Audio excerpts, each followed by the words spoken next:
ఈరోజు ఆదివారం కదా. చాలామంది క్రిస్టియన్స్ వాట్సాప్ స్టేటస్ పెట్టేసి ఉంటారు. ఈ మధ్యకాలంలో ప్రతి క్రిస్టియన్ పాస్టర్ అయిపోయాడు. ఏదో ఒక వాక్యం స్టేటస్ పెడతాం. ఈ వాక్యం చూడండి, చాలా బాగుంది. యెహోవా కృంగిన వారిని లేవనెత్తువాడు. పెడుతున్నారు ఇలాంటి వాక్యాలు ఈ మధ్య.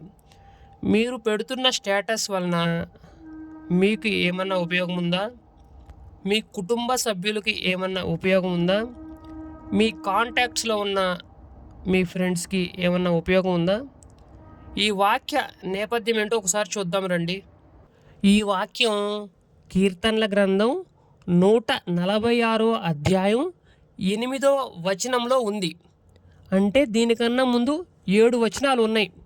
ఈ 7 వచనాల గురించి చెప్తూ వస్తూ 8వ వచనంలో పలికిన మాటలు ఇవి. ఈ 7 వచనాలు ఏం చెప్తున్నాయో ఒకసారి వినండి. యెహోవాను స్తుతించుడి, నా ప్రాణమా యెహోవాను స్తుతింపుము. నా జీవిత కాలమంతయు నేను యెహోవాను స్తుతించెదను. నేను బ్రతుకు కాలమంతయు నా దేవునిని కీర్తించెదను. రాజుల చేతనైనను నరుల చేతనైనను రక్షణ కలుగదు, వారిని నమ్ముకొనవద్దు. రాజులను నరులను నమ్ముకొనువాడు నాడే నశించును. ఎవనికి యాకోబు దేవుడు సహాయుడగునో, ఎవడు తన దేవుడైన యెహోవా మీద ఆశ పెట్టుకొనునో వాడు ధన్యుడు. ఆయన ఆకాశమును భూమిని సముద్రమును దానిలోని సర్వమును సృజించినవాడు. ఆయన ఎన్నడూ మాట తప్పనివాడు. బాధపరచబడు వారికి ఆయన న్యాయము తీర్చును.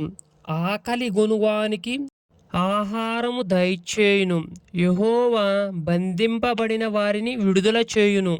యెహోవా గుడ్డివారి కన్నులు తెరవజేయువాడు. యెహోవా కృంగిన వారిని లేవనెత్తువాడు. యెహోవా నీతిమంతులను ప్రేమించువాడు. ఈ వాక్యం రాసిన ప్రవక్త గారు తన అనుభవాలు చెప్తూ తనలాగా జీవిస్తే మీకు కలిగే లాభాల గురించి చెప్తున్నాడు.